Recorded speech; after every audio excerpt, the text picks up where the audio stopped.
ನಮಸ್ಕಾರ, ಇದು SCN TV news. Muddebihal ಹಾಗೂ ತಾಳಿಕೋಟೆ ತಾಲೂಕುಗಳನ್ನು ಬರಪೀಡಿತ ತಾಲೂಕುಗಳೆಂದು ಘೋಷಿಸಿ ಸಂಕಷ್ಟದಲ್ಲಿರುವ ರೈತರಿಗೆ ಸೂಕ್ತ ಪರಿಹಾರ ಹಾಗೂ ಅಗತ್ಯ ನೆರವು ನೀಡುವಂತೆ ಆಗ್ರಹಿಸಿ ಬಿಜೆಪಿ ರೈತ ಮೋರ್ಚಾ ವತಿಯಿಂದ ಆಗಸ್ಟ್ 10ರಂದು ಬೃಹತ್ ಪ್ರತಿಭಟನೆ ಹಮ್ಮಿಕೊಳ್ಳಲಾಗಿದೆ. ಸೋಮವಾರ ಬೆಳಗ್ಗೆ 11 ಗಂಟೆಗೆ ತಾಳಿಕೋಟೆ ಪಟ್ಟಣದ ಶ್ರೀ ಬಸವೇಶ್ವರ ವೃತ್ತದಲ್ಲಿರುವ ಮೂರ್ತಿ ಪ್ರತಿಷ್ಠಾಪನಾ ಸ್ಥಳದ ಎದುರು ಪ್ರತಿಭಟನೆ ನಡೆಯಲಿದೆ.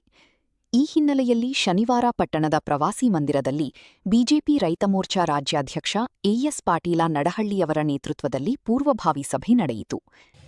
ಎರಡನೇದು, ಪ್ರತಿ ಎಕರೆಗೆ ವಾರ್ಷಿಕ 50,000 ರೂಪಾಯಿ ಪರಿಹಾರವನ್ನ ಸರ್ಕಾರ ಘೋಷಿಸಬೇಕು.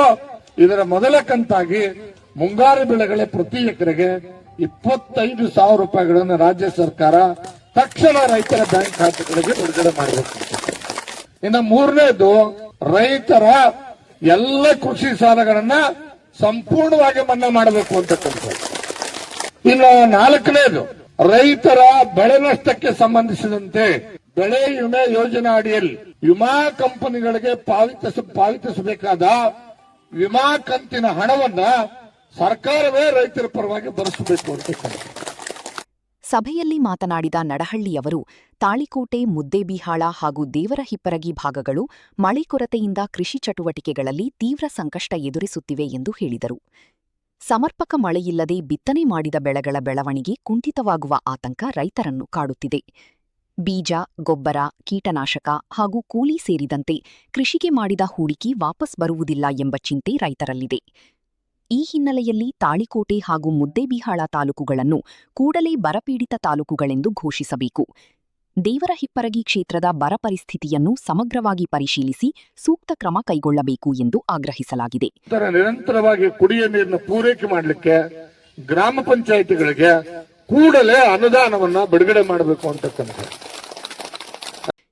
ಜತೆಗೆ ಹಾನಿಗೊಳಗಾದ ಬೆಳೆಗಳ ವೈಜ್ಞಾನಿಕ ಸಮೀಕ್ಷೆ ನಡೆಸಿ ಬೆಳೆ ಪರಿಹಾರ ನೀಡಬೇಕು. ಜಾನುವಾರುಗಳಿಗೆ ಮೇವು ಮತ್ತು ನೀರಿನ ವ್ಯವಸ್ಥೆ ಮಾಡಬೇಕು. ಕುಡಿಯುವ ನೀರಿನ ಸಮಸ್ಯೆ ಎದುರಾಗುವ ಗ್ರಾಮಗಳಿಗೆ ಮುನ್ನೆಚ್ಚರಿಕೆಯಾಗಿ ಟ್ಯಾಂಕರ್ ವ್ಯವಸ್ಥೆ ಕಲ್ಪಿಸಬೇಕು ಎಂಬುದು ಪ್ರಮುಖ ಬೇಡಿಕೆಗಳಾಗಿವೆ.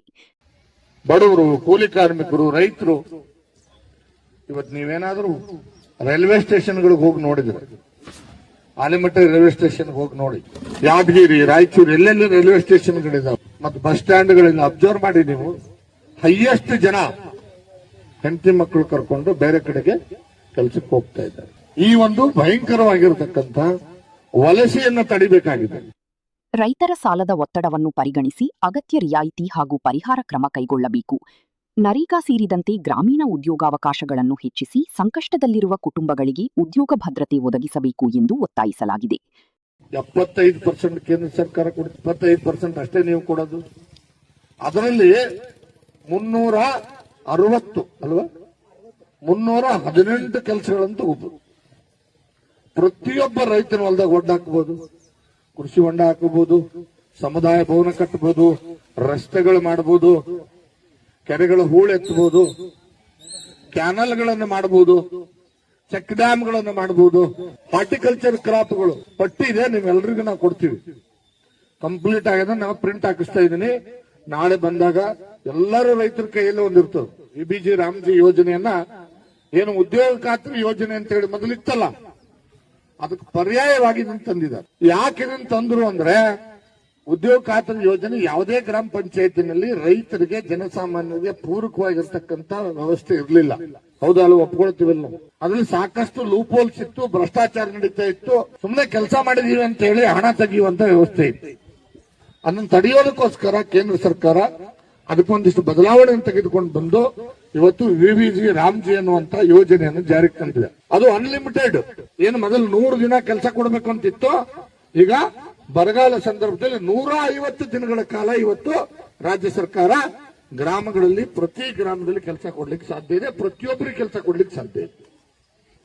ತಕ್ಷಣ ವಿಬಿಜಿ ರಾಮ್ಜಿ ಯೋಜನೆಯನ್ನ ಕೇಂದ್ರ ಸರ್ಕಾರ ಆಗಸ್ಟ್ 10ರಂದು ನಡೆಯಲಿರುವ ಪ್ರತಿಭಟನೆಯಲ್ಲಿ ರೈತರು, ಕೃಷಿಕರು, ವಿವಿಧ ಸಂಘಟನೆಗಳ ಮುಖಂಡರು ಹಾಗೂ ಸಾರ್ವಜನಿಕರು ಹೆಚ್ಚಿನ ಸಂಖ್ಯೆಯಲ್ಲಿ ಭಾಗವಹಿಸುವಂತೆ ಸಭೆಯಲ್ಲಿ ಈಡೇರಿಸಬೇಕು. ಆ ದಿಸೆಯಲ್ಲಿ ನಮ್ಮ ಹೋರಾಟ ನಿರಂತರವಾಗಿರಬೇಕು. ಅದಕ್ಕೆ ಪೂರಕವಾಗಿ ಏನು ನಾವು ಸೋಮವಾರ ಬಸವೇಶ್ವರ ಏನು ಮೂರ್ತಿ ಇದೆ. ಆ ಮೂರ್ತಿ ಮುಂಭಾಗದಲ್ಲಿ 4 ರಸ್ತೆಗಳನ್ನ ಭಾಗದ ರಸ್ತೆಗಳನ್ನ ಬಂದ್ ಮಾಡಿ ಅಲ್ಲಿ ನಾವು ಬೆಳಗ್ಗೆ 11 ಗಂಟೆಯಿಂದ ಸಾಯಂಕಾಲ 4 ಗಂಟೆವರೆಗೆ ನಿರಂತರವಾದಂತಹ ಧರಣಿಯನ್ನ ಅಲ್ಲಿ ಮಾಡೋದಕ್ಕೆ ಈ ಒಂದು ಪೂರ್ವಭಾವಿ ರೈತರ ಸಭೆ ಒಮ್ಮತದಿಂದ ಘೋಷಣೆ ಮಾಡ್ತದೆ ಅಂತಕ್ಕಂಥದ್ದು ನಾನು ಹೇಳಲಿಕ್ಕೆ ಬಯಸ್ತೇನೆ. ಎಲ್ಲರೂ ಒಂದ್ಸಾಗಿ ಜೋರಾಗಿ ಚಪ್ಪಾಳೆ ಮುಟ್ಟೋದ್ರ ಮುಖಾಂತರ, ಎಲ್ಲರೂ ಒಂದ್ಸಾರಿ ಕೈ ಎತ್ತೋದ್ರ ಮುಖಾಂತರ ರೈತರ ಹೋರಾಟಕ್ಕೆ ಜೈ ಜವಾನ್, ಜೈ ಜವಾನ್, ಜೈ ಜವಾನ್. ಈ ಒಂದು ಹೋರಾಟ ಆಗಸ್ಟ್ 10ರಂದು ನಡೆಯಲಿರುವ ಪ್ರತಿಭಟನೆಯಲ್ಲಿ ರೈತರು, ಕೃಷಿಕರು, ವಿವಿಧ ಸಂಘಟನೆಗಳ ಮುಖಂಡರು ಹಾಗೂ ಸಾರ್ವಜನಿಕರು ಹೆಚ್ಚಿನ ಸಂಖ್ಯೆಯಲ್ಲಿ ಭಾಗವಹಿಸುವಂತೆ ಸಭೆಯಲ್ಲಿ ಕರೆ ನೀಡಲಾಗಿದೆ.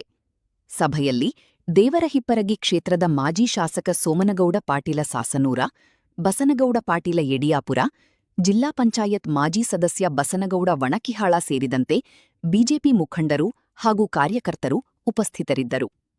ರೈತರ ಬೇಡಿಕೆಗಳಿಗೆ ಸರ್ಕಾರ ಸ್ಪಂದಿಸುತ್ತಾ ಆಗಸ್ಟ್ 10ರ ಪ್ರತಿಭಟನೆ ಯಾವ ಸ್ವರೂಪ ಪಡೆಯಲಿದೆ? ಮುಂದಿನ ಬೆಳವಣಿಗೆಗಳಿಗಾಗಿ ವೀಕ್ಷಿಸುತ್ತಿರಿ SCN ಟಿವಿ ನ್ಯೂಸ್. ಘೋಷಣೆ ಮಾಡಬೇಕು, ಆಮೇಲೆ ಅಧಿವೇಶನ ನಡೆಸಬೇಕು ಅಂತಕ್ಕಂಥದ್ದಕ್ಕೆ ಈಗಾಗಲೇ ನಮ್ಮ ಪಕ್ಷ, ನಮ್ಮ ನಾಯಕರುಗಳು ಈಗಾಗಲೇ ಘೋಷಣೆ ಮಾಡಿದ್ದಾರೆ. ಎರಡೂ ವಿರೋಧ ಪಕ್ಷಗಳು JDS ಮತ್ತು ಬಿಜೆಪಿ ಜಂಟಿಯಾಗಿ ಈ ವಿಧಾನಸಭೆಯಲ್ಲಿ ಹೋರಾಟವನ್ನ ಕಾಂಗ್ರೆಸ್ ವಿರುದ್ಧ ಮಾಡತಕ್ಕಂಥ ತೀರ್ಮಾನವನ್ನ ಈಗಾಗಲೇ ನಮ್ಮ ನಾಯಕರುಗಳು ಮಾಡಿದ್ದಾರೆ. ಈಗಾಗಲೇ ನಿಮ್ಮ ಪತ್ರಿಕೆಗಳು ಅನೇಕ ಜನ ನೋಡಿದ್ದೀರಿ. ಈಗ ತಾನೇ ಬರಬೇಕಾದ್ರೂ ಕೂಡ ನಾನು ಮಧ್ಯದಲ್ಲಿ ನಮ್ಮ ರಾಜ್ಯಾಧ್ಯಕ್ಷರ ಜೊತೆ ಗಾಡಿನಲ್ಲಿ ಮಾತಾಡಿಕೊಂಡು ಯಾವ ರೀತಿ ಇರಬೇಕು ಅಂತಕ್ಕಂಥದ್ದನ್ನ ಅವರ ಗಮನಕ್ಕೆ ನಾನು ತಗೊಂಡ್ ಬಂದು ಇವತ್ತು ಇಲ್ಲಿ ಇದನ್ನ ಘೋಷಣೆ ಮಾಡ್ತಾ ಇದ್ದೇನೆ. ಅದಕ್ಕೆ ಇಲ್ಲಿರ್ತಕ್ಕಂಥ ಪೊಲೀಸ್ ಇಲಾಖೆ